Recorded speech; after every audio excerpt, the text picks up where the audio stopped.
solutions to structural equations modeling with applications in education studies. You have 20 and 25 minutes. Honorable assistant, bonjour. Je tiens d'abord à exprimer ma sincère gratitude pour cette bonne opportunité de vous présenter mes travaux de recherche intitulés Contribution au modèle des équations structurelles avec des applications sur les études éducatives. Avant de rentrer dans les détails, je tiens à remercier les membres du jury pour l'aide précédente et aussi je suis redevable à mes encadrants. Les objectifs de cette présentation, c'est d'abord de donner une introduction sur le modèle des équations structurelles, ensuite de présenter mes principales contributions dans ces modèles et présenter quelques applications sur ces modèles sur les études éducatives. Pour bien comprendre les modèles des équations structurelles simples, supposons qu'on a l'exemple suivant. Nous voulons étudier la performance académique des élèves. Nous savons que la performance académique des élèves est influencée par les deux variables, le niveau de motivation de ces élèves et la certification envers leurs professeurs. Cependant, ces deux variables, la motivation et la certification des élèves envers leurs professeurs, ce sont des variables qu'on ne peut pas mesurer directement, contrairement au poids, à la taille, à l'âge. Ce sont des constructions théoriques qui existent dans la réalité, mais on ne peut pas mesurer directement. C'est par exemple, nous ne pouvons pas demander à un élève est-ce que vous êtes satisfait ou est-ce que vous êtes motivé et attendre une réponse exacte et éthique. Cependant, la motivation d'un élève est reflétée, se traduit par la participation active de l'élève dans la classe, et aussi par la solidité et la présence. Ces deux variables observées qu'on peut les mesurer directement reflètent la variable cachée sous-jacente qu'on ne peut pas les mesurer directement, qui est la motivation. Même chose pour la certification des élèves envers leurs professeurs se construit ou peut se mesurer par un ensemble de variables observées comme la clarité de l'explication, le temps que le professeur passe à expliquer, ainsi de suite. Ainsi donc, ces types de variables, la motivation, la certification, la performance, l'intelligence, la dépression, le stress, ce sont des variables cachées sous-jacentes qui influencent les variables qui existent dans la réalité et on l'observe. Ces types de variables, on l'appelle des variables latentes. Les modèles des équations structurées, c'est quoi? C'est l'ensemble des modèles statistiques qui permet d'étudier les relations entre ces variables latentes elles-mêmes. Par exemple, comment la motivation, dans notre exemple, influence la performance académique et aussi les relations entre ces variables latentes et les variables observées. Le modèle des équations structurelles contient plusieurs types de modèles, comme le modèle path analysis, qui est un modèle pour étudier les relations entre les variables observées, le modèle de l'analyse factorielle exploratoire, multi-level SEM, c'est un type de modèle des équations structurées qu'on utilise pour étudier les relations entre les variables latentes, qui sont structurées dans une structure de données hiérarchique. Et aussi latent growth curve, c'est un type de modèle qu'on utilise pour étudier les relations entre les variables qui développent et changent au fil du temps. En résumé, le modèle des équations structurelles englobe plusieurs types de modèles. Dans mon travail de recherche, j'ai focalisé sur deux types de modèles. Premièrement, le modèle path analysis, l'analyse des trajectoires. Et deuxièmement, le modèle de l'analyse factorielle exploratoire, le EFA. Ainsi, le plan de cette présentation est le suivant. Premièrement, je présenterai le modèle path analysis, mes contributions dans ce modèle. Ensuite, le modèle EFA. Et après, j'illustrerai un exemple de l'application des modèles des équations structurées sur les études éducatives. Et je termine par mes principales conclusions et mes perspectives futures. Le modèle path analysis. Pour bien comprendre le modèle, supposons qu'on a l'exemple suivant. On a un modèle, nous voulons étudier les variables suivantes, comment ça influence la note en mathématiques d'un élève. Nous avons l'âge, le niveau d'éducation des parents, le temps que l'étudiant passe à étudier et la note. Comme vous voyez, entre les trois variables, l'âge, le niveau d'éducation des parents, le temps que l'étudiant passe à étudier, ce n'est qu'un modèle de régression linéaire multiple. Des variables explicatives indépendantes qui sont l'âge et le niveau d'éducation des parents, sont colorées en vert. Et une variable à expliquer dépendante qui est le temps que l'étudiant passe à étudier. Ce n'est qu'un modèle de régression linéaire multiple. Mais la variable, le temps que l'étudiant passe à étudier, explique lui-même une autre variable qui est la note en mathématiques. Donc on a en fait un modèle de régression linéaire multiple avec des variables dépendantes. C'est ça le modèle path analysis, c'est une généralisation du modèle de régression linéaire multiple, dans le sens qu'on a plusieurs variables dépendantes. Dans notre cas, on a des variables dépendantes qui sont le temps que l'étudiant passe à étudier et sa note en mathématiques. Ces variables dépendantes expliquées par des autres variables dans le modèle, on l'appelle des variables endogènes, on les note par des états. On a état 1 et état 2. La relation entre ces variables, c'est-à-dire comment le temps influence la note en mathématiques, on le note par un coefficient bêta, qui explique la force de cette relation. Nous savons que la note en mathématiques n'influence pas le temps que l'étudiant passe à étudier. L'inverse n'est pas vrai, c'est-à-dire qu'il n'y a pas une relation bidirectionnelle entre ces deux variables endogènes. C'est ce qu'on s'appelle la récursivité. Quand on parle des variables dépendantes, on parle des erreurs. Donc ces arrêts, on le note par zeta, les variances de ces arrêts, on le note par psi. Les variables qui sont des variables explicatives dans les modèles, mais pas expliquées par des autres variables, comme l'âge et le niveau d'éducation, on l'appelle des variables exogènes, et on le note par des xi, on a xi 1 et xi 2. Les relations entre ces variables exogènes et endogènes, on le note par des gamma. Et les corrélations entre ces variables exogènes, on le note par phi. Voilà les systèmes pour s'écrire. On a état 1, c'est quoi? C'est la variable, le temps que l'étudiant passe à étudier. C'est influencé par des variables exogènes xi 1 et xi 2, plus en termes d'aide. La deuxième variable endogène qui est la note en mathématiques est influencée par la variable endogène numéro 1 qui est le temps que l'étudiant passe à étudier, plus en termes de règles. Donc le modèle path analysis en général s'écrit par le système suivant. Comme vous voyez, la première variable endogène étant 1 est expliquée par les Q variables exogènes, plus en termes de règles. La deuxième variable endogène est expliquée par les variables exogènes, plus la première variable endogène, plus en termes de règles, et ainsi de suite jusqu'à la dernière variable endogène établie. Ce modèle peut se formuler d'une manière compacte de la forme suivante, en utilisant les vecteurs des variables endogènes, les vecteurs des variables exogènes et les vecteurs des aides. Les hypothèses. Le modèle path analysis se repose sur les hypothèses suivantes. D'abord, que les variables exogènes, c'est-à-dire les variables qui ne sont pas expliquées par des autres variables dans le modèle, sont non corrélées avec les aides. Et aussi que les aides sont non corrélées entre elles. Et la non-récursivité du modèle, c'est-à-dire quoi? C'est-à-dire qu'il n'y a pas de relation bidirectionnelle entre les variables endogènes, que ce soit direct ou indirect. Les étapes du modèle path analysis. Le modèle path analysis contient généralement 6 étapes. La spécification, c'est-à-dire qu'on donne les variables exogènes, les relations entre ces variables exogènes. Après, on passe à l'identification qui consiste à vérifier qu'on peut estimer chaque paramètre du modèle d'une manière unique. Et l'estimation, c'est l'équerre, c'est l'étape la plus importante, c'est l'étape cruciale. Elle consiste à quoi? À trouver les paramètres du modèle, les vecteurs des paramètres du modèle, θ, tel que le modèle soit très proche des données. Après avoir estimé le modèle, on l'évalue en utilisant des indices connus. Si le modèle est bien ajusté aux données, on l'interprète selon l'objectif de l'étude. Sinon, on retourne, on fait une modification, une spécification du modèle. Comme j'ai mentionné, l'étape d'estimation, c'est l'étape cruciale. Elle consiste à quoi? À trouver les paramètres du modèle, pour que le modèle soit très proche des données. Les données sont représentées par la matrice de corrélation OP, et le modèle est représenté par la matrice impliquée par le modèle R chapeau, écrite en fonction des paramètres du modèle. Ainsi, pour estimer le modèle, nous devons répondre aux questions suivantes.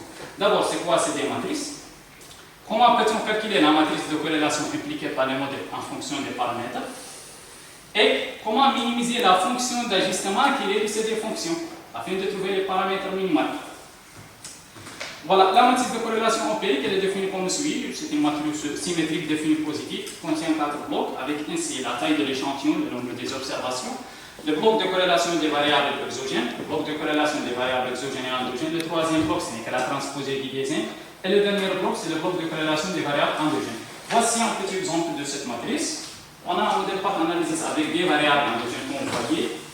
On a le système. Voici un exemple de la matrice de corrélation empirique. C'est une matrice dont les éléments contiennent entre maison et 1, avec des 1 c'est les diagonales, car jusqu'au l'instant, on travaille avec des variables standardisées.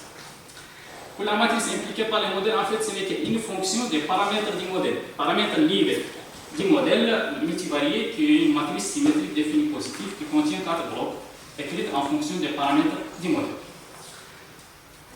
Pour un modèle path analysis, on note par phi la matrice des corrélations des variables exogènes, c'est-à-dire des variables qui ne sont pas expliquées par des autres variables dans le modèle, et par psi la matrice de corrélation des aides. Pour répondre à la deuxième question, le calcul de la matrice impliquée par le modèle, George Koch, l'année 1970, a proposé une méthode pour le calcul de cette matrice. L'idée principale de cette méthode, c'est quoi? C'est d'écrire les vecteurs des variables endogènes en fonction des vecteurs des variables exogènes plus les termes des règles qu'on voit. Cette méthode n'ajoute aucune hypothèse, aucune contrainte. Donc, pour cette méthode, tous les paramètres du modèle sont libres, c'est-à-dire les éléments de phi, gamma, b et psi, ce sont des paramètres libres. Aucune d'eux est exprimée en fonction des autres. En utilisant les hypothèses mentionnées, George Koch va calculer les 4 blocs de la matrice impliquée par le modèle d'une manière séparément. Le premier bloc, c'est le bloc des variables exogènes phi. Le deuxième bloc, c'est le bloc de corrélation des variables exogènes et endogènes. Le troisième, c'est la transposée du dessin. Et le dernier bloc, c'est le bloc de corrélation des variables endogènes. Comme vous voyez, c'est en fonction des éléments de phi, gamma, b et psi, et d'une manière compacte. D'une manière itérative. La première étape, c'est l'initialisation. On va initialiser le premier bloc, le bloc des variables exogènes. Ensuite, pour chaque variable endogène qui plus j, pourquoi qui plus j? Parce qu'on a qui variable exogène, et j varie de 1 jusqu'au p des nombres des variables endogènes. On va calculer la ligne puis c'est une matrice symétrique définie positive, donc la colonne n'est qu'à la transposer. On a la contrainte de 1 sur les diagonales. On répète ceci sur le nombre de variables endogènes. Donc c'est un algorithme dont le nombre des itérations est également le nombre de variables endogènes. Comme la qualité de la matrice impliquée par le modèle, c'est une étape cruciale. Estimer les paramètres du modèle, pour évaluer le modèle, pour tester le modèle. La question qui se pose, comment peut-on sous les hypothèses mentionnées et en ajoutant l'hypothèse suivante que la variance de chaque variable endogène doit être fixe. Alors, dans la méthode de gyroscope et film ont les mêmes hypothèses et ont le même paramètre libre et la matrice de corrélation impliquée par le modèle calculé par gyroscope est égale à celle calculée par film. Comme ces résultats se basent sur une hypothèse, on a évalué l'estimation sur cette hypothèse. Pour cela, on a réalisé une comparaison entre les approches qui estiment un modèle path analysis sans cette hypothèse et l'approche qui estime le modèle path analysis sur cette hypothèse.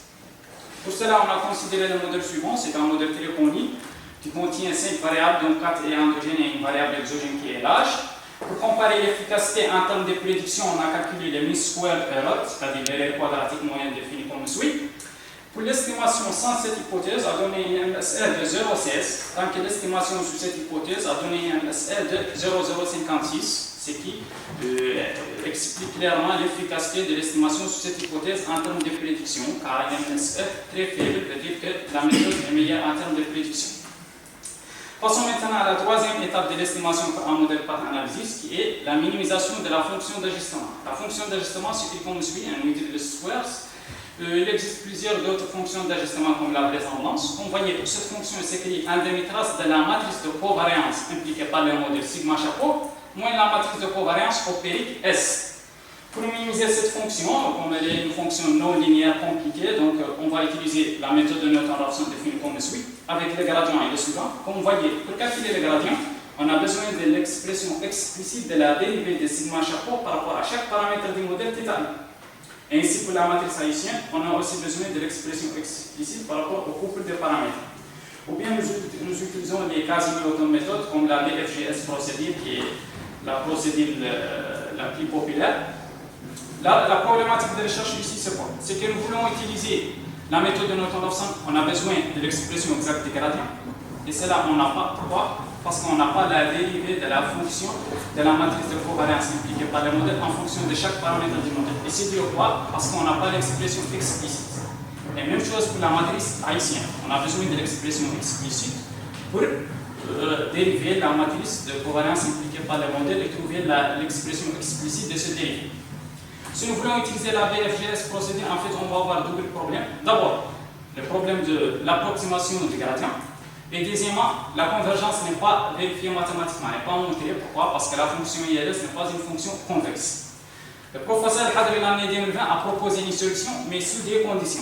D'abord, que les variables sont standardisées et que la matrice de corrélation des variables exogènes phi est fixe, c'est-à-dire les paramètres dans cette matrice sont supposés fixes. Sous ces deux conditions, il a montré que la matrice de corrélation impliquée par le modèle calculée par film est affine par rapport à chaque paramètre du modèle, ce qui tombe suit. Et à partir de ceci, nous pouvons calculer les dérivées primaires, secondaires et partielles de cette matrice. La question qui se pose, comment peut-on généraliser ces propriétés dans les cas où les variables ne sont pas standardisées et la matrice de variance-covariance des variables exogènes n'est pas fixe?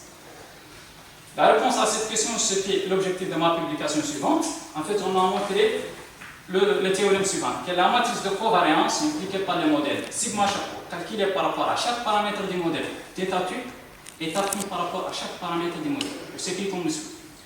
Ce qui comme suit en fonction des couples des paramètres du modèle. Ainsi, nous pouvons calculer les dérivées exactes, primaires et secondaires de cette matrice comme suit, et aussi les dérivées partielles. Et ainsi, nous pouvons calculer l'expression exacte des gradients et de la matrice haïtienne et minimiser la fonction d'ajustement sans utiliser aucune approximation et même développer une procédure d'estimation, ce qui a été fait par le professeur Hadri. Après avoir résolu les problématiques dans un modèle path analysis, passons maintenant à un modèle EFA, l'analyse factorielle exploratoire. Pour bien comprendre ce modèle, supposons qu'on a les notes des élèves dans les différentes matières suivantes, en mathématiques, en sciences, en physique et en chimie. On a remarqué une forte corrélation entre ces notes, c'est-à-dire que ces notes augmentent ensemble ou diminuent ensemble. La question qui se pose, cette corrélation est due au point. Ou bien comment peut-on expliquer cette corrélation? En fait, la réponse est facile, il existe une variable latente cachée qui est la compétence en matière scientifique. Cette variable va influencer toutes ces notes, car ce sont les notes en ces matières. Cette variable latente, on l'appelle un facteur et d'ici vient la notion de l'analyse factorielle. C'est une technique qu'on utilise pour expliquer les corrélations entre les variables observées en utilisant une variable cachée qu'on appelle un facteur, ou plusieurs variables cachées latentes qu'on appelle un facteur. C'est une méthode très similaire à l'analyse en composante principale, car c'est une technique de réduction des dimensions, mais la différence c'est quoi? C'est que dans l'ACP, comme vous savez, notre objectif c'est, à partir des variables observées, nous voulons construire une composante qui s'écrit comme combinaison linéaire de ces variables observées. Tant que dans le FA, l'objectif c'est différent. Nous voulons expliquer les corrélations entre ces variables observées en utilisant une variable latente qu'on appelle facteur qui influence ces variables observées. Le modèle FA, c'est pas les facteurs, les variables latentes. Donc c'est que lambda 1 en F1. Lambda 1 c'est quoi? C'est un paramètre qui explique les relations entre cette variable observée x1 et le facteur f1. Plus jusqu'au dernier facteur f plus en termes d'erreur. En fait, c'est un modèle de régression linéaire multiple 1. Chaque variable observée est le nombre de facteurs. Et ainsi de suite jusqu'à la dernière variable observée xp. Le modèle peut s'écrire de la forme compacte de l'année intégrale et que les erreurs sont non corrélées. Comme l'objectif toujours c'est l'estimation, estimer un modèle FA veut dire quoi? Trouver les vecteurs des paramètres θ tels que la matrice impliquée par le modèle R chapeau soit très proche de la matrice de corrélation empirique R. Pour un modèle FA, la matrice de corrélation empirique s'écrit comme suit, avec n c'est toujours la taille de l'échantillon, et la matrice de corrélation impliquée par le modèle est calculée comme suit en utilisant les hypothèses mentionnées. Avec phi dans un modèle FA, c'est quoi? C'est la matrice de corrélation des facteurs, et psi c'est la matrice de corrélation des erreurs. En fait, pour estimer un modèle FA, il existe plus de 8 méthodes d'estimation, mais il y a des classes ou des groupes de méthodes qui sont les plus utilisées. La première classe, ce sont les méthodes qui se basent sur la décomposition en valeurs singulaires ou la CP. Ce sont des techniques plus itératives dont l'objectif c'est quoi? C'est d'estimer la communalité. La communalité c'est quoi? C'est la quantité de variances communes entre les variables observées. C'est-à-dire pour chaque variable observée xi, la communalité c'est quoi? C'est la somme des loadings au carré, c'est-à-dire la quantité de variances communes entre ces variables observées. Ce sont des techniques itératives dont l'idée c'est quoi? C'est de donner une valeur initiale pour cette communalité. À partir de cette valeur initiale, on va appliquer la CP si la matrice de corrélation empirique est reproduite. C'est-à-dire la matrice de corrélation empirique, mais avec des communalités si les diagonales à la place de 1. On va appliquer la CP, on trouve les loadings, on va estimer la communalité et ainsi de suite jusqu'à la convergence. La deuxième classe des méthodes, ce sont la vraisemblance et l'expectation maximization, ce sont des méthodes probabilistes. La vraisemblance consiste à maximiser la fonction de vraisemblance définie comme suit. Et l'expectation maximization, c'est une technique souvent qu'on utilise dans le cas où on a la vraisemblance et les données incomplètes, ou les données manquantes, ou les données latentes. Ce qui est le cas, car les facteurs, ce sont des variables latentes. La problématique de recherche, c'est quoi? C'est que pour la première classe de méthodes, la convergence de ces méthodes dépend fortement de le choix de la valeur initiale de communalité. Et aussi, ces méthodes reposent sur l'hypothèse que les erreurs sont non corrélées et que les facteurs sont non corrélés. C'est-à-dire que ces méthodes ne tiennent pas en compte des corrélations entre les facteurs au niveau de l'estimation, ce qui est une limitation majeure. Pour les autres méthodes, vous savez, pour la vraisemblance, on a besoin de la normalité. Et aussi pour l'expectation maximization, on a besoin de la normalité des variables latentes, c'est-à-dire des facteurs. De plus de ça, on a un problème de convergence pour la fonction de vraisemblance. Qui est quoi? On utilise la BFGS procédure. La convergence n'est pas démontrée mathématiquement pour segmenter toutes ces limitations. L'idée principale de cette approche, c'est quoi? C'est de calculer la matrice impliquée par les modèles en utilisant un nouvel algorithme. L'idée de cet algorithme, c'est quoi? C'est de calculer la matrice de corrélation impliquée par les modèles en utilisant les variables observées x et les facteurs de corrélation calculés en utilisant les variables observées x. On va montrer l'affinité de cette matrice calculée en utilisant cet algorithme. Le carré de taille P ne contient que 2 zéros. L'initialisation, la première étape de l'algorithme, c'est quoi? On va initialiser le bloc des facteurs. On va poser une matrice G orthogonale qui ne contient que 2 zéros et 1. Pour la première, on va appliquer FIM, mais cette fois-ci, le nombre des itérations est égal au nombre des variables observées. Et ici, on a la matrice par chapeau étoile. On va multiplier par G à droite et par le transposé de G à gauche afin de trouver la matrice de corrélation impliquée par le modèle calculée juste en utilisant les variables observées. On a généré les données aléatoirement sur ce modèle. On a fixé la tolérance pour la vraisemblance et pour notre approche à 10 puissance moins 6.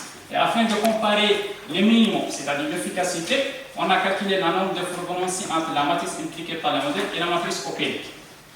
Nous savons que l'approche qui va nous donner un minimum plus petit est l'approche la plus efficace. Voici les résultats. Notre approche en rouge, donc le minimum ne dépasse pas 0,5, tant que pour l'approche classique, la vraisemblance, le minimum presque toujours supérieur à 10, ce qui illustre l'avantage de notre approche en termes d'efficacité. Passons maintenant aux applications. Cette application consiste à quoi? Dont l'objectif est d'étudier ce qu'on appelle les troubles d'apprentissage chez les élèves aux écoles primaires, exactement aux classes CP1 et CP2, c'est-à-dire d'identifier les difficultés rencontrées chez ces élèves. Pour ceci, on a le modèle suivant qui contient 7 variables. Notre objectif, c'est quoi? C'est à partir de ces variables qui représentent des informations sur ces élèves, de savoir les variables qui affectent et qui influencent, que ce soit directement ou indirectement, la note en écriture et la note en mathématiques de ces élèves. Cette étude a été réalisée dans un laboratoire de neurosciences de l'université Ibn Tufayl.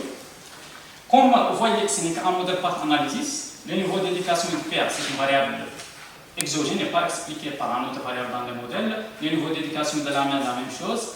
Le rang dans la fratrie de l'élève, la taille du ménage. On a 3 variables endogènes en rouge qui sont la présence, la fluidité, la note en mathématiques et la note en écriture.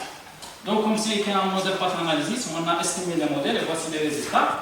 Nous pouvons voir d'abord que le niveau d'éducation du père a une influence directe et positive sur la fluidité de l'élève. Cela suggère quoi? Que plus le niveau d'éducation du père est élevé, plus l'élève est susceptible d'être plus assidu dans son travail scolaire. Même chose pour le niveau d'éducation de la mère. Nous pouvons remarquer aussi que la variable rang dans la fratrie de l'élève a une influence directe et positive de 0,12 la note en mathématiques. Cela signifie quoi? Cela veut dire que plus les élèves qui ont un rang dans la fratrie plus élevé ont tendance d'avoir des bonnes notes en mathématiques plus que les autres élèves. Nous pouvons aussi remarquer que nous pouvons avoir l'effet indirect positif du niveau d'éducation du père sur la note en écriture par l'intermédiaire de la fluidité, qui est un effet positif. Et même chose, nous pouvons voir le niveau d'éducation de la mère, comment ça influence la note en écriture par l'intermédiaire aussi de la fluidité. Ainsi, c'est un exemple qui montre les avantages de l'application du modèle des équations structurées sur les équipes éducatives. Pour conclure, dans ces travaux de recherche, j'ai travaillé sur le modèle path analysis et le modèle RFA. J'ai prouvé l'équivalence entre gyroscope, j'ai estimé un modèle d'analyse factorielle exploratoire, même si les élèves sont corrélés, et aussi elle permet d'estimer un modèle d'analyse factorielle confirmatoire. J'ai réalisé plusieurs applications du modèle des équations structurées sur les équipes éducatives. Et j'ai écrit publié 3 articles dans des journaux indexés dans Scopus et j'ai 4 articles de review. Durant aussi ce travail de recherche, j'ai participé et communiqué mes contributions dans 5 internationales conférences. J'ai obtenu aussi plusieurs certificats professionnels accrédités par des grandes entreprises comme Google et IBM dans le machine learning et l'analyse des données en utilisant R et Python. Et merci pour votre attention. Je vous remercie par les rapporteurs externes. Alors, on donne la parole au professeur Mohamed Hanafi. Cette présentation très synthétique, très claire. Donc, voilà, donc moi je suis bien préparé, même s'il y avait un petit problème au début de visio. Concernant le document, je pense que vous avez... il y a beaucoup de points positifs,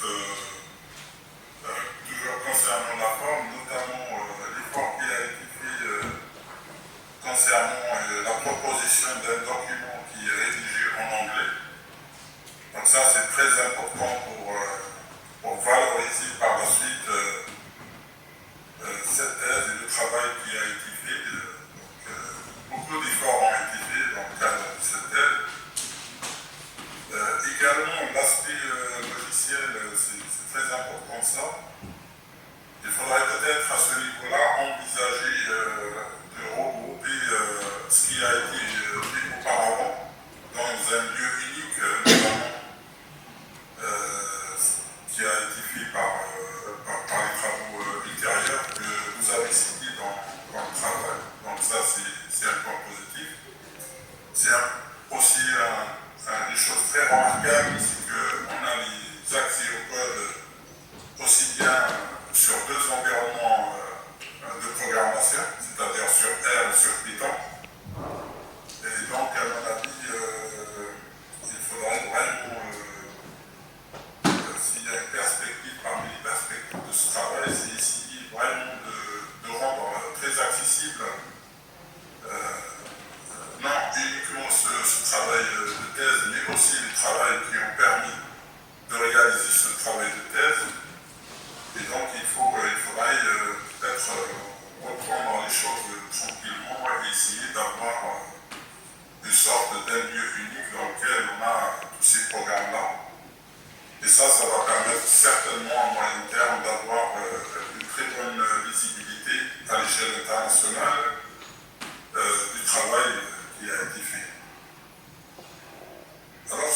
fond, maintenant scientifique, j'ai une petite remarque, une chose que je n'ai pas bien compris. J'ai peut-être deux questions principales. Je n'ai pas compris dans la partie, vous avez parlé à un moment donné dans la présentation de filles fixées. Oui. Et je n'ai pas compris ça. Filles fixées, ça veut dire quoi? D'accord. À un moment donné, dans la partie, je pense, Ouais. je crois, Ouais. vous avez parlé de filles fixées. Oui, oui. Je voulais juste comprendre qu'est-ce que ça veut dire fixé. Merci pour votre Là, remarque. en général, vous partez d'un fille qui est dans la piste de corrélation de covariance entre les androgènes, les exogènes, c'est ça? Oui, oui. Oui. Donc, elle est fixée dans ce sens-là, c'est-à-dire qu'elle est connue. Oui, c'est-à-dire que les paramètres du flux, on ne va pas l'estimer. Considérer aussi ce fil-là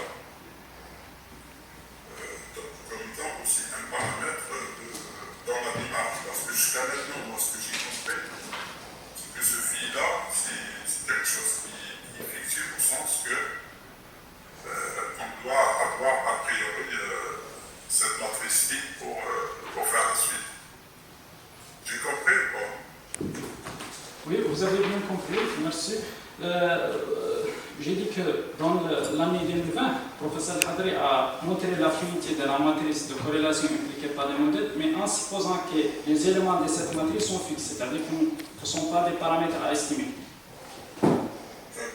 Ce que j'ai fait, c'est quoi? C'est que j'ai généralisé ces propriétés, même s'ils fixes, c'est-à-dire que je considère les flux comme des paramètres à estimer. En fait, oui, j'ai compris. C'est-à-dire qu'en fait, oui, je comprends mieux. En fait, c'est très intéressant ça, parce que ça, en fait, ça veut dire que ce phénomène d'arbitrité, il concerne tous les paramètres, mais aussi les valeurs de flux. Oui, oui, juste. D'accord, j'ai compris. Bon, maintenant,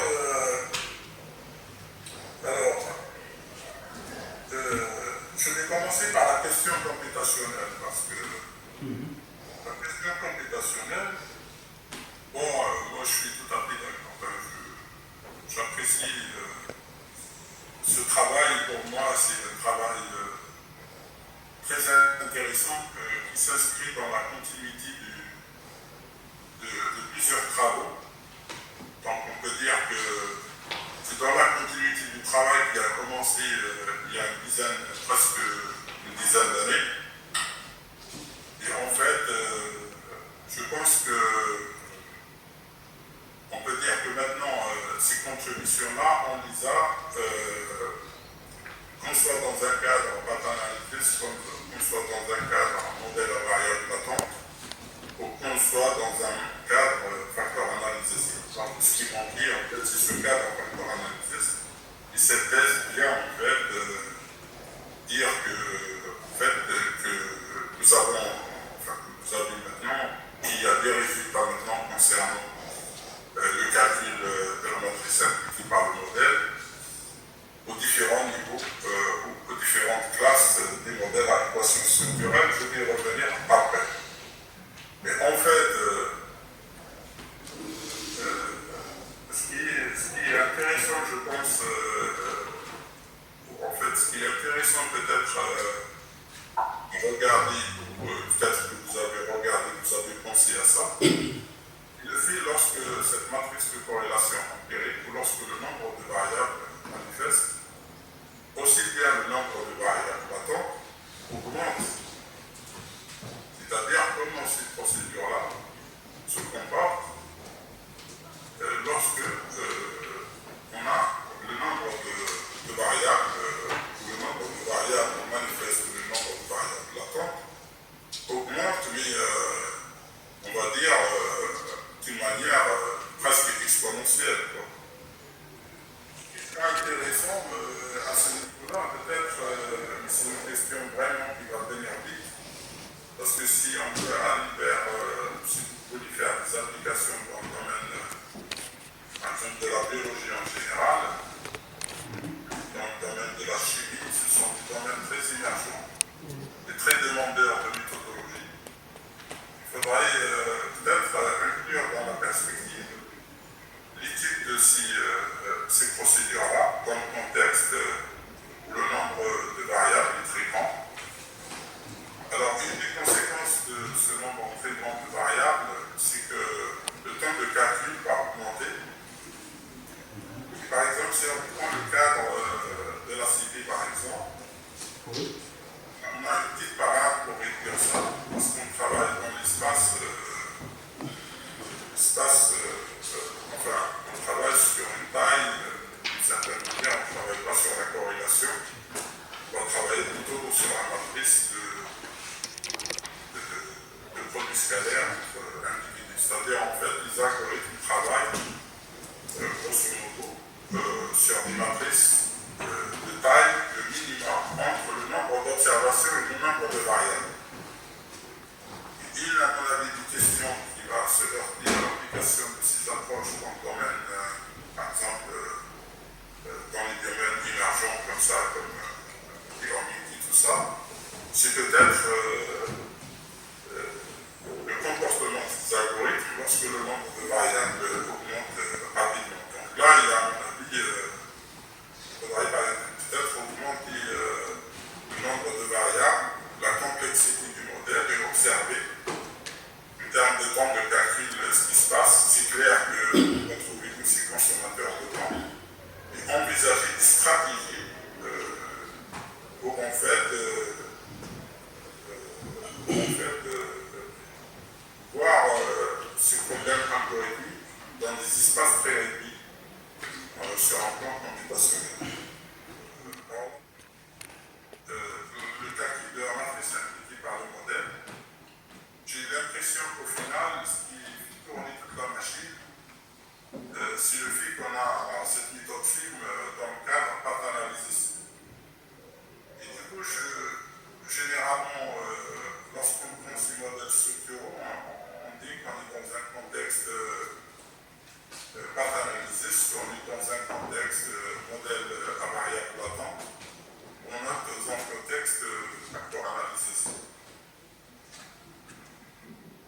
Si on peut faire une hiérarchie sur un plan du calcul de la matrice impliquée par le modèle, est-ce que c'est quoi la hiérarchie? C'est-à-dire, est-ce qu'en fait, ce qui est intrinsèque, en fait, l'idée finale, c'est une idée qui marche dans le cadre de path analysis. Et en fait, c'est la raison pour laquelle on peut la généraliser dans les autres contextes. Ou c'est quoi la hiérarchie là, sur un plan calcul de matrice impliquée par le modèle? Si les modèles path analysis pour le calcul de la matrice impliquée par le modèle, ou si le fait parce que j'ai l'impression que finalement, qu'on soit dans un cadre de modèle à équation modèle à variable latente, donc cadre factor analysis, ce qui fait tourner la machine, c'est quand même considérer que ce modèle, c'est un modèle path analysis, bien que les variables latentes sont là. C'est ça? Oui, c'est ça exactement. C'est comme par exemple si on a nous voulons étudier la performance académique des élèves, mais on a différents niveaux. On a le niveau primaire, le niveau secondaire et le niveau à l'université. Avant d'estimer le modèle, on doit tenir en compte de ces différents niveaux. Et ça existe, les approches pour estimer ces types de modèles. Je n'ai pas entré dans les détails de l'estimation et le calcul de la matrice impliquée par le modèle. Mais ça existe, c'est déjà fait. Donc, encore merci pour ce travail de grande qualité.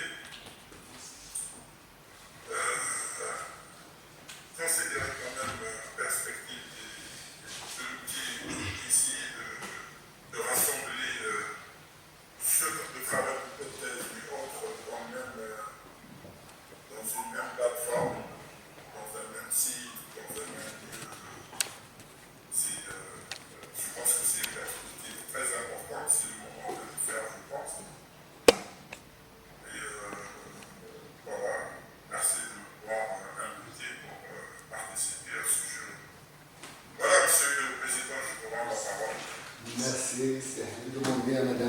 Femi Myriam de prendre la parole. Merci, merci pour ma présentation. Et je rejoins Mohamed Benafou, qui est une très bonne qualité et très bonne qualité pédagogique aussi. Donc c'est pas évident de synthétiser toutes vos contributions et vous l'avez bien fait. Et puis aussi de transmettre tous ces concepts et durant presque une demi-heure sans slide. Donc je tiens à le souligner, pour le coup on a très bien suivi, donc c'est que vous avez fait un très bel effort et que l'exercice était bien réalisé. Je rejoins également Mohamed sur le contenu scientifique qui est de très bonne qualité et vous avez fait plein de contributions, ce qui est très bien. J'ai envie également, en termes de transition, suivre les dernières questions. En ce qui concerne, par exemple, la complexité des algorithmes de contribution, est-ce que vous avez pris le temps d'explorer ça, de les calculer ou pas du tout? Merci pour vos remarques. Merci. Pour ce qui concerne votre question, pour ces algorithmes, il y a une procédure d'estimation qui se base sur ces algorithmes. On a comparé l'efficacité en termes de temps. On a trouvé que c'est plus rapide en termes de calcul en utilisant les secondes. C'est un travail qui a été, en fait, un article qui a été publié par le professeur Hadri l'année passée, donc, qui illustre les avantages en termes de temps, comme ce que vous avez mentionné. En termes de temps, vous voulez dire que vous avez simplement compté le temps, ou est-ce que vous avez fait quelque chose d'un peu plus sophistiqué en termes d'opération? Bon, comme vous savez, il y a plusieurs niveaux, ou bien plusieurs sens qu'on peut évaluer les algorithmes et les approches. On a évalué ça d'abord en termes de simplicité, la complexité du modèle, c'est-à-dire le degré de liberté et le nombre de paramètres. Dans ce sens, nos algorithmes vont donner des résultats mieux. Pourquoi? Parce que toujours consiste à réduire le nombre de paramètres, c'est-à-dire réduire la complexité du modèle de l'estimation. En ce qui concerne aussi le sens d'optimisation, c'est-à-dire le minimum le plus petit, ces algorithmes donnent le minimum le plus petit. En ce qui concerne le temps, la comparaison en termes de temps, c'est comparé dans l'article publié par le professeur Hadri, qui illustre que les algorithmes qui se basent sur ces approches sont plus rapides en termes de temps, en secondes, que les approches classiques.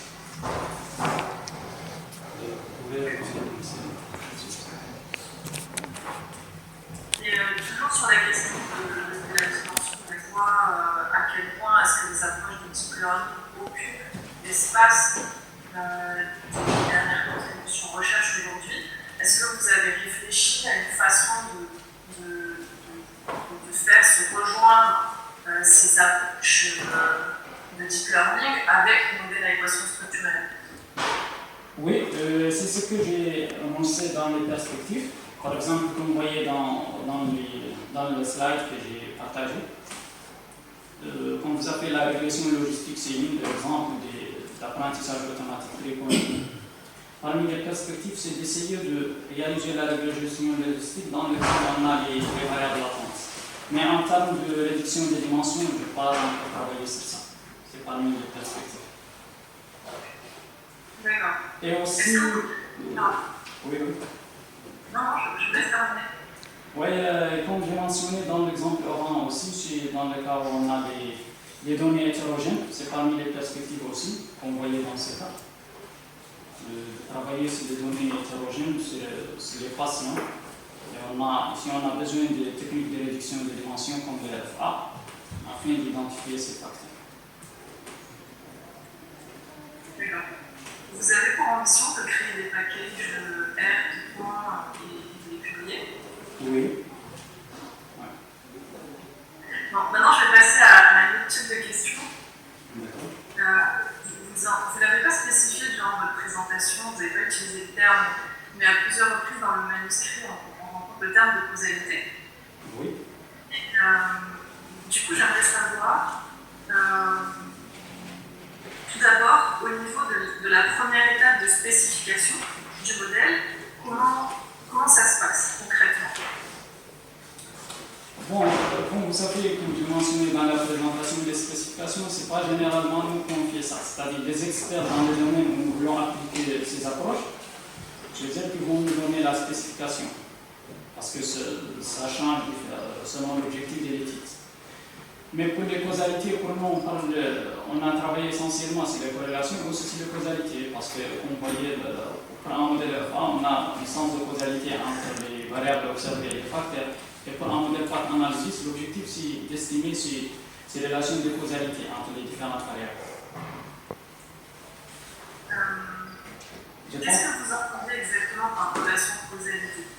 C'est-à-dire qu'une variable influence l'autre variable, que ce soit directement ou par l'intermédiaire d'une ou plusieurs variables. D'accord.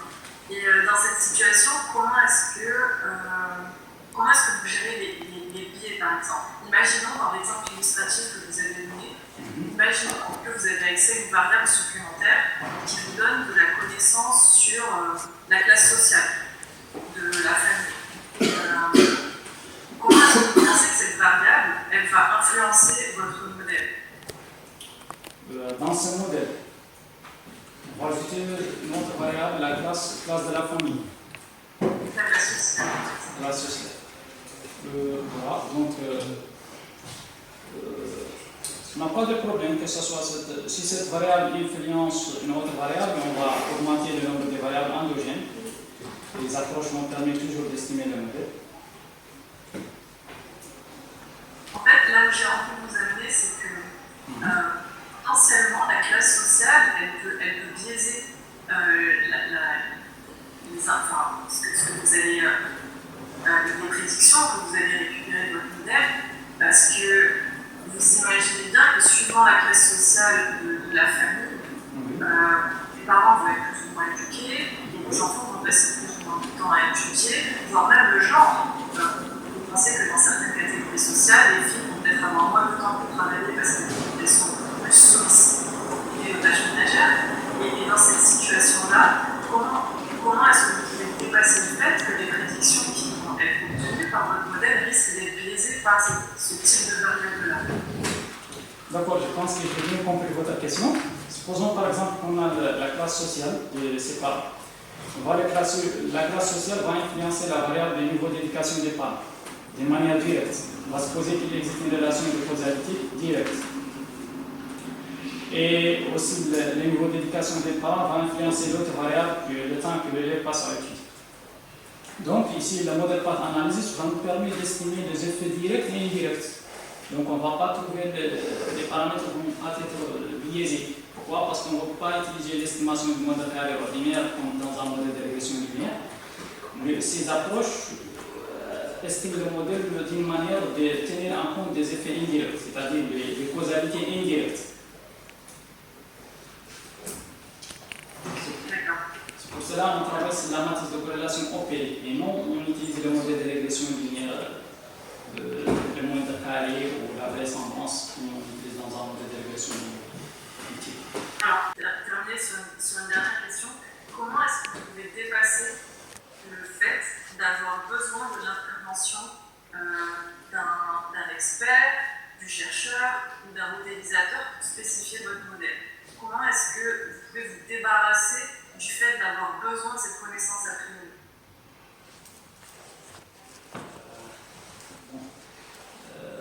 Jusqu'à l'instant, je n'ai pas encore travaillé sur un projet où on a les données, c'est nous qu'on va recueillir les données. J'ai travaillé sur des exemples où on a déjà les spécialistes dans ce domaine, c'est elles qui proposent les modèles, c'est-à-dire les relations de causalité. Donc, généralement, l'étape de spécification, ce n'est pas nous qu'on va faire ça. Les spécialistes dans les domaines, c'est elles qui vont spécifier les modèles. Mais est-ce que vous avez des idées, si vous deviez démarrer comme ça par vous-même, en tâtonnant, je ne sais pas, est-ce que vous avez des idées de comment est-ce que vous y prendriez? Oui, mais dans le sens de... les résultats vont être toujours biaisés parce que je n'ai pas une idée sur l'objectif de l'étude et les relations entre ces variables. D'accord. Je vous remercie. Monsieur le Président, bon, tout d'abord, je suis très heureux et je remercie professeur Zoya Al-Hadri, de m'avoir invité à assister à cette soutenance. Donc je suis très heureux et j'ai le plaisir en fait d'être rapporteur de la thèse de monsieur Ibn Adam Sayyid.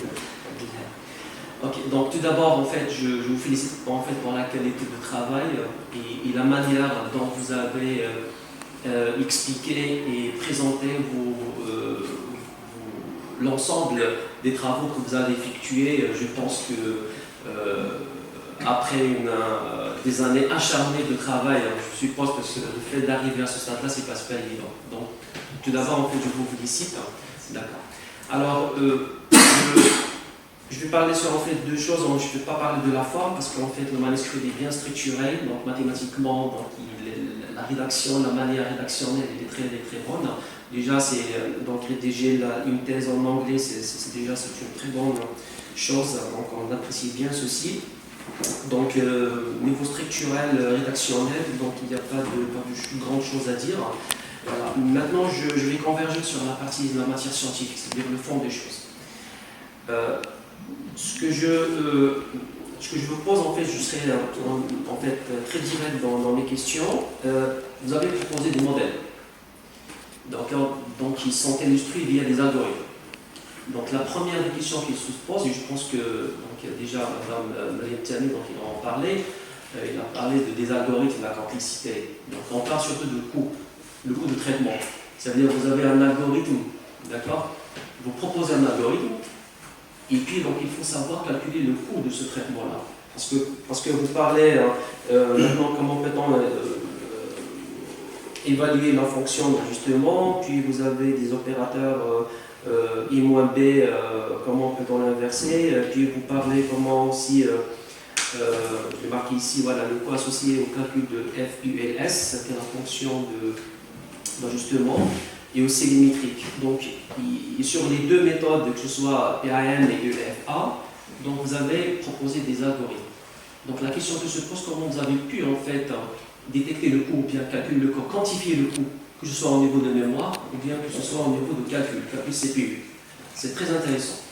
Parce que ça, il faut poser cette question, il faut essayer de travailler là-dessus. Parce que c'est fondamental, ici et là, ça vous donnera quand même une forte contribution à ce que vous avez fait lors de vos travaux de recherche. Ça d'une part, et d'autre part, vous avez parlé, vous avez fait des applications sur l'éducation à un grand problème d'apprentissage chez les enfants, surtout de primaire.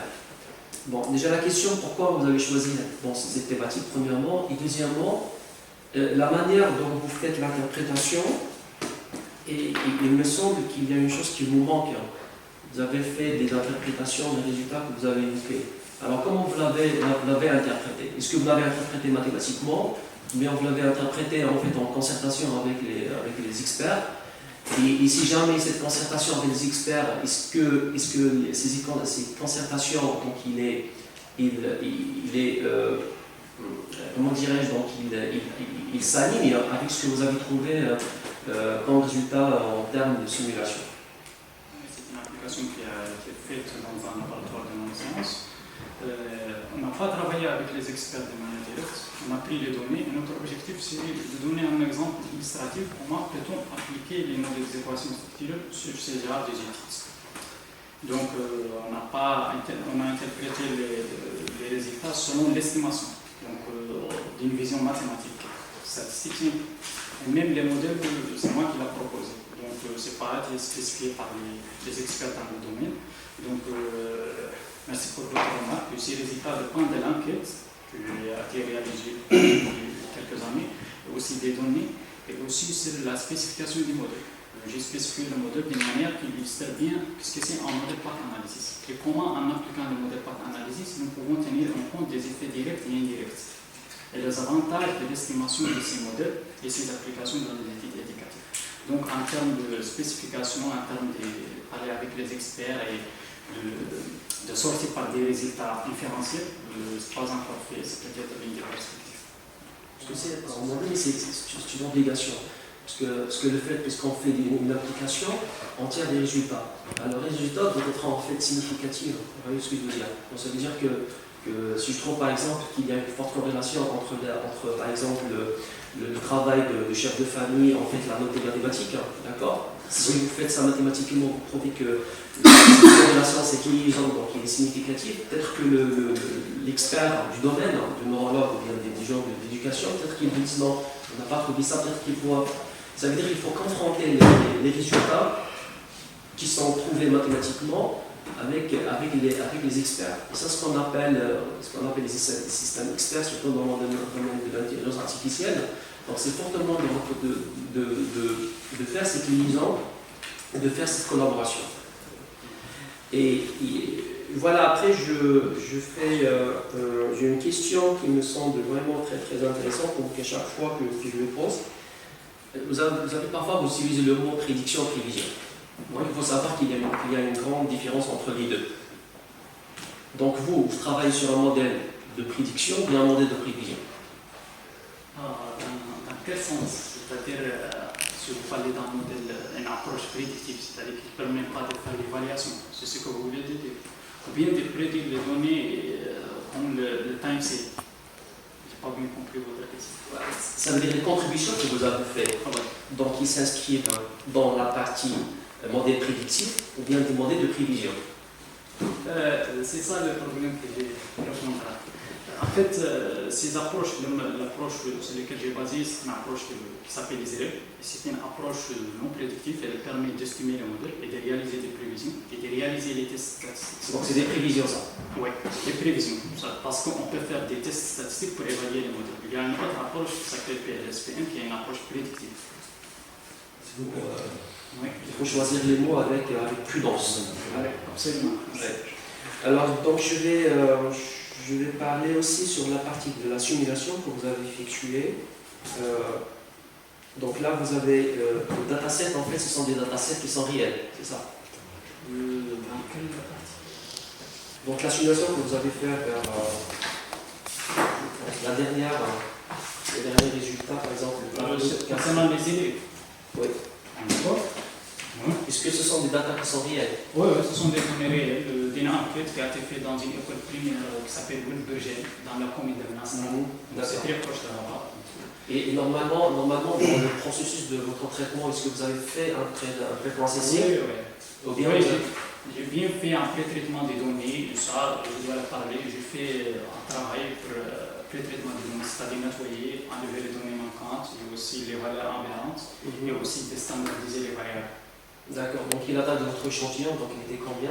C'était 105 élèves sur 53 variables. Donc et après le pré-processing, donc ça... Le processing, j'ai enlevé, j'ai resté avec 21 variables et 55 élèves. 55 élèves. Ouais. Et donc Mais à noter que j'ai fait ça selon mes objectifs. C'est-à-dire qu'il y a des variables que je pense qui ne s'entrent pas dans mes objectifs. Donc, parce que j'ai enlevé les données manquantes, les variables qui ont un pourcentage de données manquantes qui est supérieur à 89%.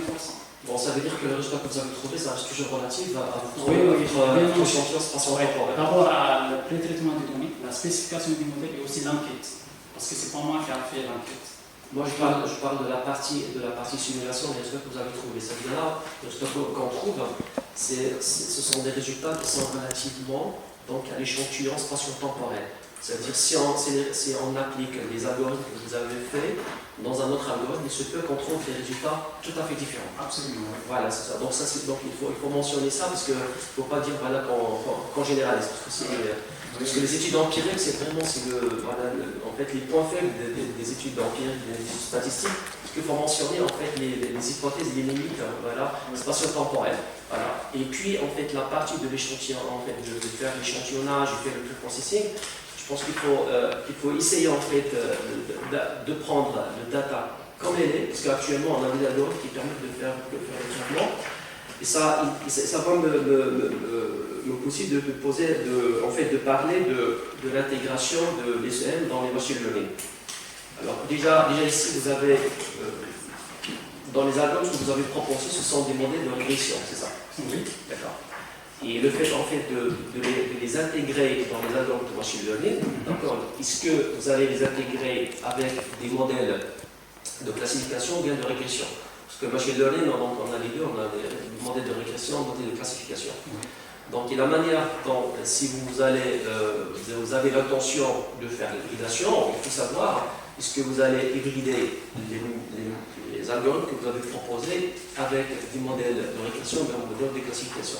Et ce n'est pas évident d'avoir cette hybridation, parce que vous allez trouver des problèmes, des hyperparamètres, des problèmes de features, et voilà, surtout de l'optimisation et tout ça. Donc il faut faire attention, parce que c'est vrai que c'est le monde actuellement du travail avec l'intelligence artificielle, mais là il faut être très prudent de dire voilà, qu'on peut hybrider les deux. Voilà. Merci. Par une question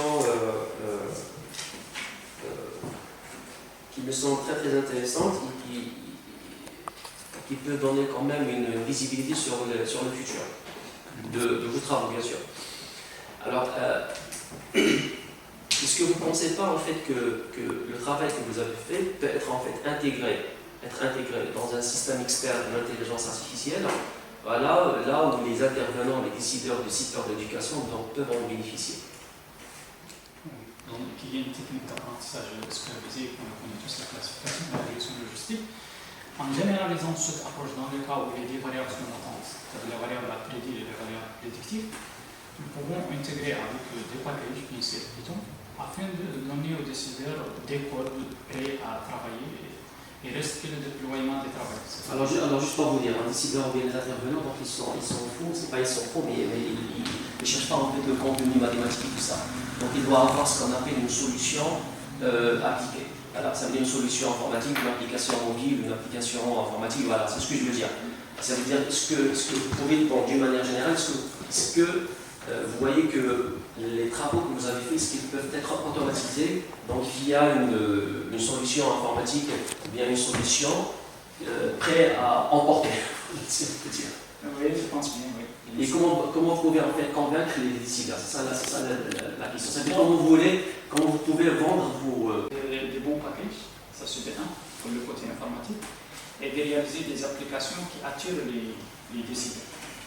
Moi, ce que je veux, c'est d'avoir une application mobile. Actuellement, on a la technologie qui permet de concevoir une application mobile ou bien une application informatique via Python ou bien R. D'accord, essayer d'avoir en fait un prototype, d'accord. Et à ce moment-là, vous pouvez en fait présenter chez les décideurs. Et je pense qu'actuellement, on a des gens qui cherchent ce genre de travail. Voilà. Donc, je vais finir ici. Voilà, je félicite encore pour le fait d'arriver à ce stade-là. Et je vous souhaite une bonne continuation. Merci. Merci, Monsieur le Président. Accompli de sa thèse sur le modèle d'éducation structurelle. Donc l'objectif de la thèse était d'exploiter la méthode FIN pour aboutir à des résultats au niveau de l'estimation du paramètre. Donc en fait, la méthode FIN devient de plus en plus un choix. Si vous comprenez un peu plus fort, parce qu'ils ne vous entendent pas, moi aussi je pense que... Donc, c'est bon.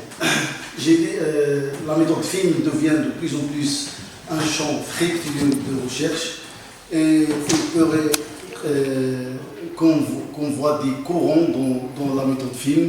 Par exemple, M. Hanafi a posé une question sur le fait que est-ce que phi est fixe ou non. Donc, on peut avoir deux courants dans ce sens-là. Et dans les deux sens, la méthode reste affine et reste avec... donc, il possède les propriétés dans les deux cas, lorsque phi est fixe ou bien avec les paramètres.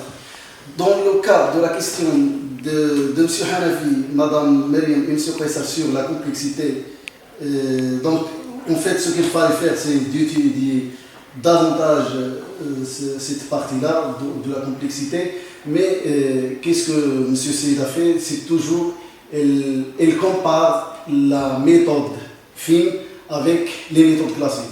Donc, qu'est-ce qu'on sait? C'est qu'au niveau de la comparaison avec la méthode classique, on a un avantage, un petit avantage. Mais bien sûr, vous avez raison, ce qu'il fallait faire, c'est d'avoir une étude claire sur la complexité des algorithmes. Pour le cas de la spécification de Madame Mariam et M. Pressa, donc si vous pouvez revenir au slide, les étapes du pathognosis. Des modèles d'équation structurelle généralement, mais la contribution majeure de la thèse réside dans la partie de l'estimation, c'est de trouver les paramètres. Donc on s'est concentré sur cette étape donc, et de proposer des méthodes de calcul de la matrice impliquée par le modèle. Donc pour les applications, qu'est-ce qu'on fait? Dans plusieurs cas, en fait, on utilise la littérature des recherches qui existent. On utilise des modèles qui existent déjà. Mais dans quelques cas, on met la casquette d'un expert dans le domaine et on fournit avec un effort notre modèle.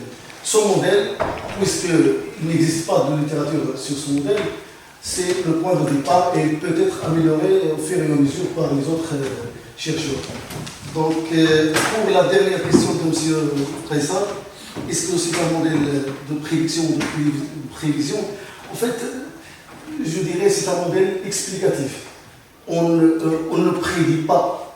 Dans les modèles d'équation structurelle à variable latente, l'objectif, ce n'est pas de faire des prédictions, mais d'expliquer l'effet d'une variable sur une autre. Par exemple, cette variable a un effet positif sur celle-là, d'accord? Par exemple, je ne sais pas, l'électricité a un effet positif ou négatif sur l'éducation. Mais de prédire, c'est-à-dire une observation qui n'est pas dans l'échantillon et prédire ça, ce n'est pas l'objectif des modèles d'équation structurelle connus par les ailes, mais d'autres modèles, par exemple, PLSPM, si vous savez. Donc c'est un modèle, je dirais, explicatif. D'accord. La seule chose que je dis pas, je regrette, mais se dit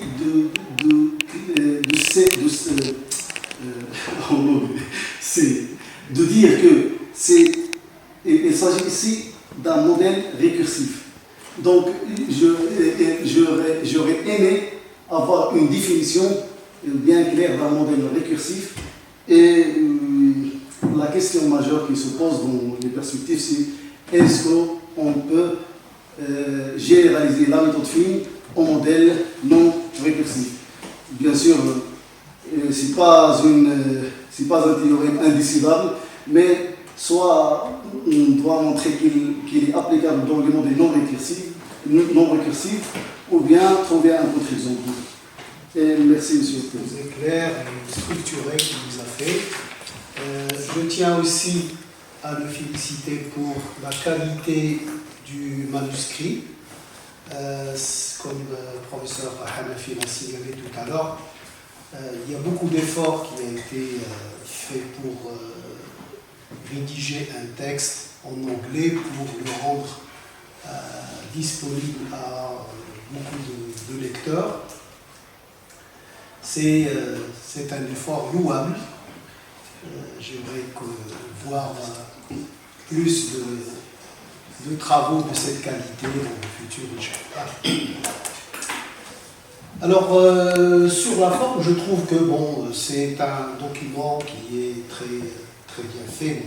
Il n'y a aucun document qui échappe à la règle. Il y a toujours quelques petites coquilles qui se glissent. Je vous passerai mes remarques sur le manuscrit. Je pense que ce n'est pas le moment d'en parler ici. Par contre, un des avantages de rester en dernier, c'était pas fait exprès, mais j'en ai profité quand même, c'est qu'il y a beaucoup de questions que j'avais en tête qui ont été posées par mes collègues, et donc je ne vais pas revenir dessus. Néanmoins, il reste encore quelques-unes. Le sujet est très important parce que dans des modèles comme ça, on a toujours des problèmes de collinéarité des variables, on a des collinéarités qui sont directes, des collinéarités qui sont indirectes, qui sont imposées par des variables latentes, etc. Et donc, bon, mes collègues ont soulevé la question de est-ce que c'est un modèle qui est proposé par un expert ou est-ce que c'est juste...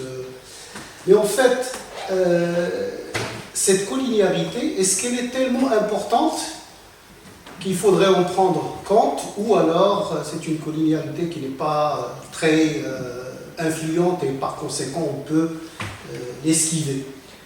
Alors j'ai vu, bon, parmi les choses que vous avez dans votre manuscrit, vous avez au chapitre 3.2 General Confirmatory Factor Analysis Framework, et j'ai pensé trouver l'évaluation de cette collinéarité entre les variables. Hein, vous parlez de l'évaluation de cette collinéarité.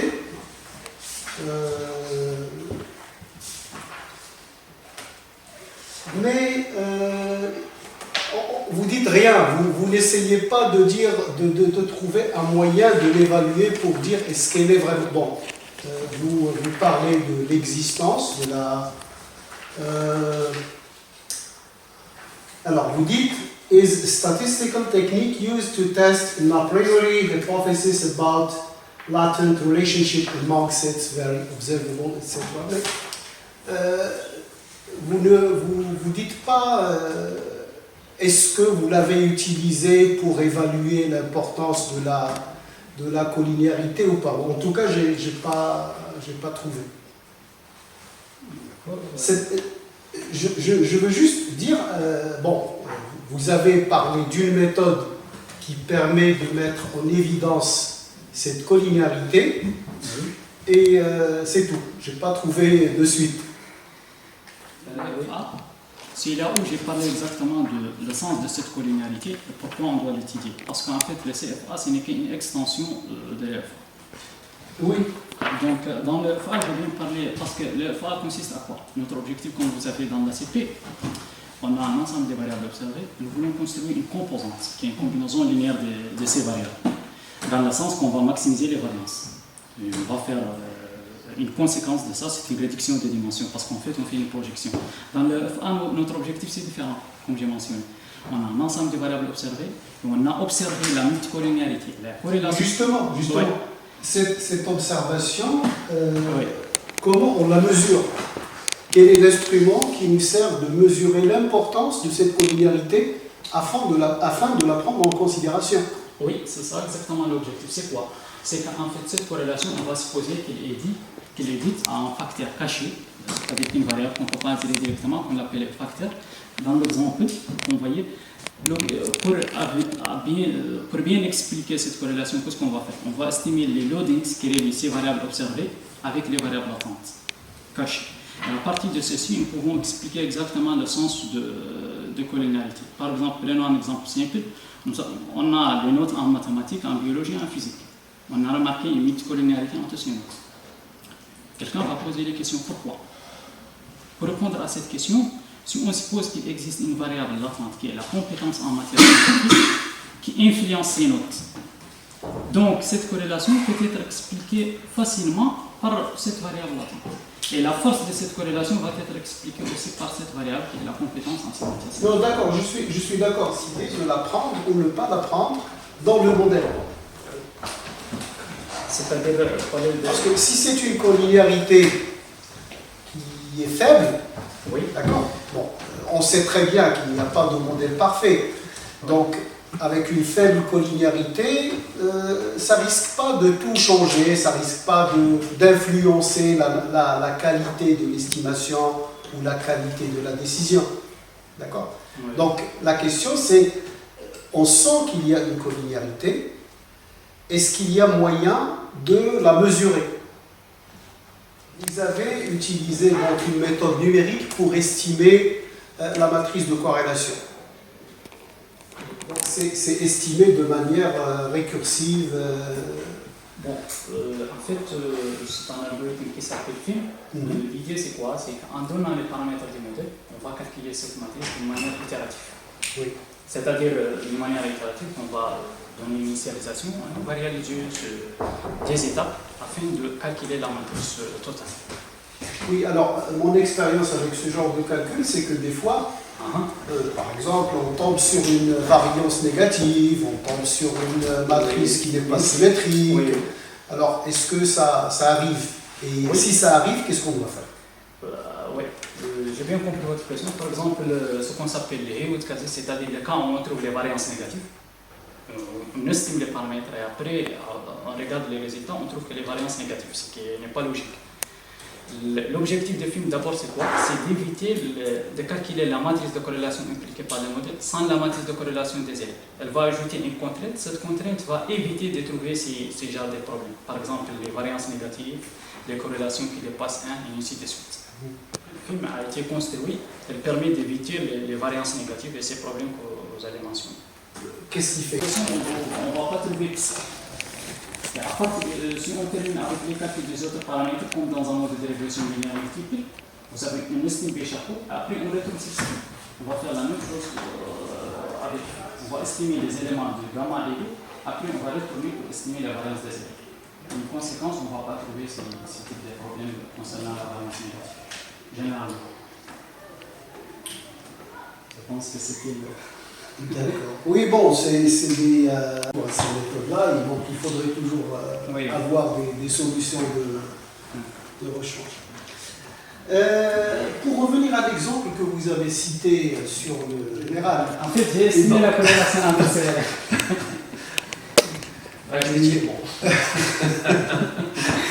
Oui, j'ai estimé cette corrélation, mais je n'ai pas montré juste dans l'exemple. Alors ça c'est prédiction, intuitivement c'est prédiction. Donc, je sais pas, moi personnellement, je n'aurais pas pris les deux en même temps dans mon modèle parce que je sais qu'ils sont très. Donc, vous allez considérer qu'une influence l'autre je vais juste gonfler mon modèle avec des variables explicatives que je sais d'avance qu'elles sont corrélées.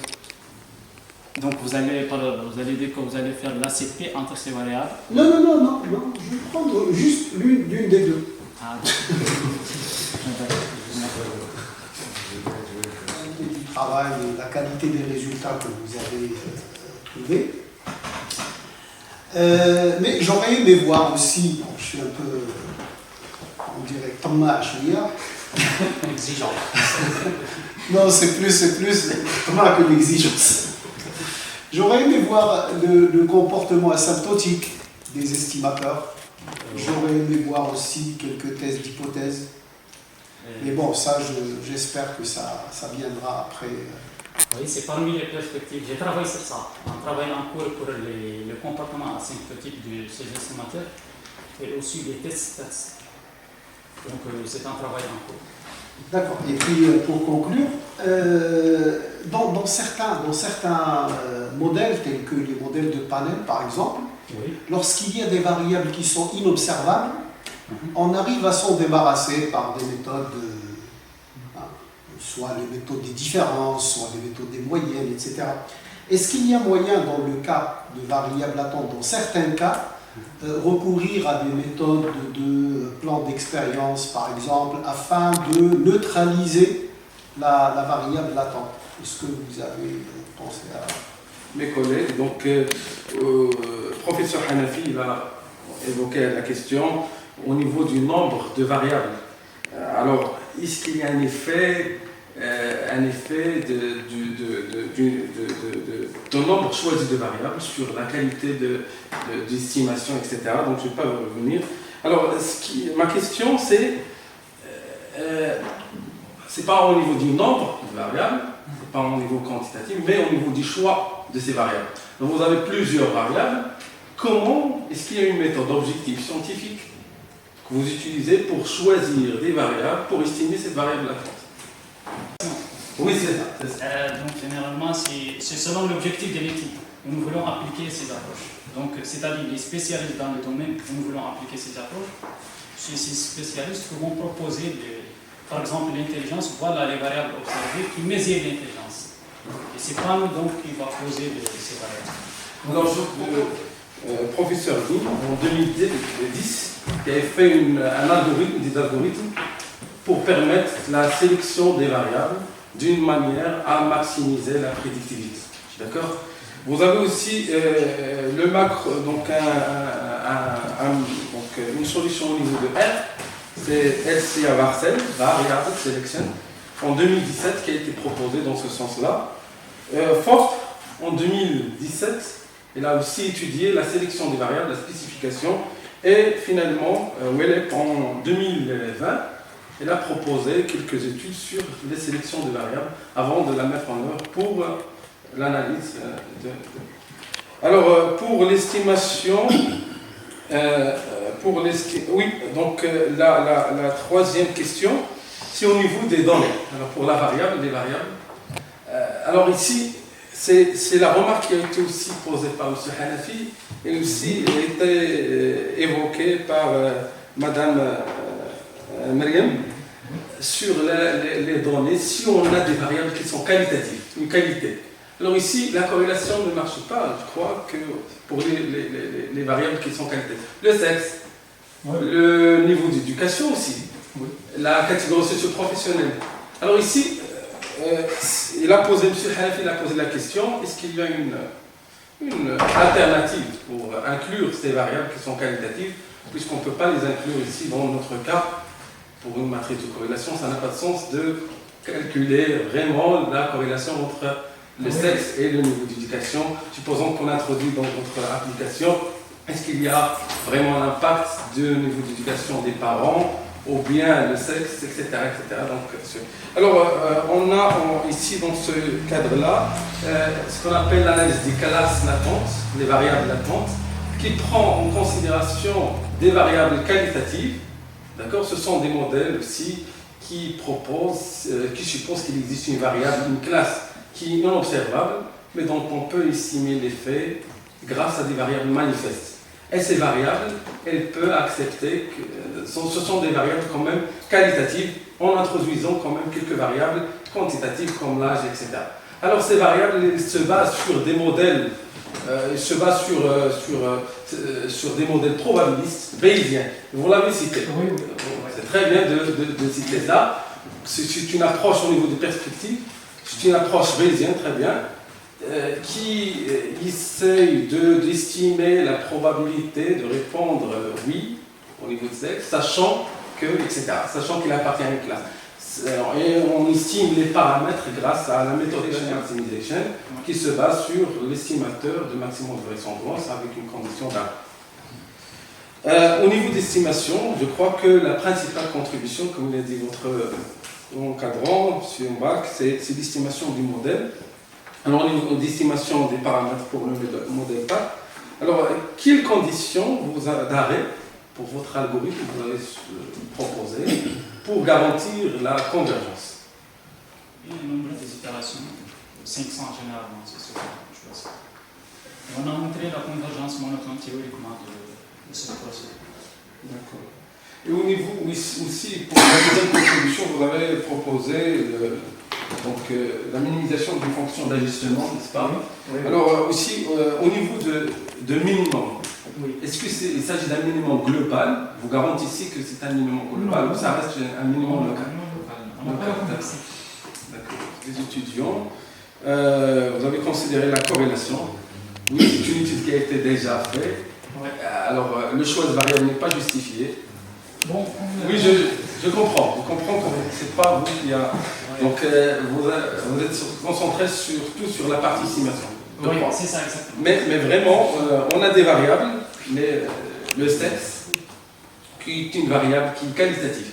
Oui. Et ça va biaiser, comme il a dit le professeur Tami, ça va biaiser les résultats.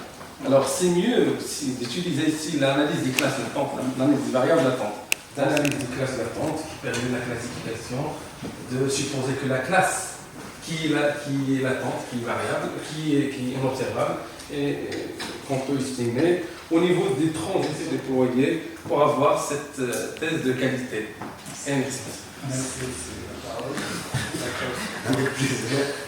Donc, merci Monsieur le Président. Donc, tout d'abord, je tiens à féliciter Monsieur Emilou. Donc, je peux reconnaître qu'il a fait un très bon travail. Deuxièmement, je tiens à remercier tous les membres du jury d'avoir accepté à participer à cette soutenance. Donc, je dois reconnaître que M. Hebdo a été très motivé et persévérant pendant toute la période de sa préparation de cette thèse. Je dois dire qu'au début, on avait beaucoup de pistes dans lesquelles on peut aller creuser, mais comme vous le savez, le temps ne nous permet pas. Donc, il y a des questions qui ont été abordées, il y a des questions qui sont en cours maintenant, et il y a des questions, bien sûr, qui restent toujours en perspective. Donc, je ne vais pas encore les répéter, donc M. Hebdo les a évoquées. La principale question que je pense qu'on doit impérativement répondre, c'est la question de la non-récursivité. Parce qu'on vraiment, on ne sait pas est-ce que la méthode qu'on a proposée jusque-là, est-ce qu'elle va marcher dans le cadre des modèles qui ne sont pas récursifs ou non. Vraiment, c'est une question qui tient beaucoup à l'esprit. Donc, vraiment, ça sera vraiment c'est-à-dire la question à laquelle on doit répondre prochainement. L'autre point que je vais aborder, c'est effectivement, comme l'a dit un certain nombre de mes collègues, on doit valoriser ce travail parce que ça reste toujours un travail théorique, parce que vraiment on n'a pas travaillé sur le cas pratique ou bien computationnel, on a seulement travaillé sur le cas théorique.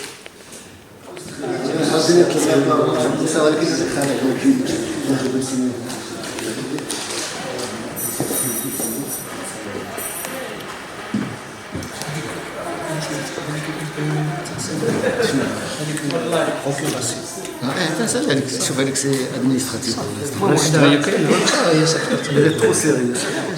Alors on va لكم خاصة وشكرا لكم على à vous décerner le grade de docteur en mathématiques appliquées, option statistique, avec la mention très honorable et félicitations du jury.